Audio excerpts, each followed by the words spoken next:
Look how beautiful this marble U-shape horseshoe is.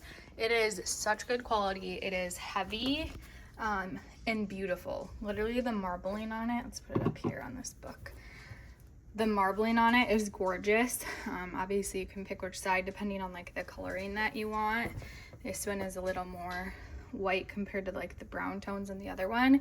It's nice because it has the little felt pads already attached to it, so if you're putting it on a table you don't have to worry about scratches.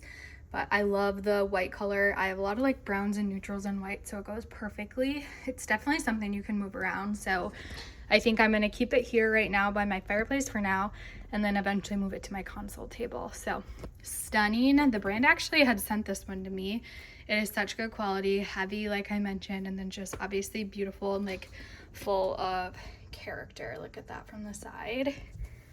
But so pretty. I am obsessed with it, and it just can go with so many different things.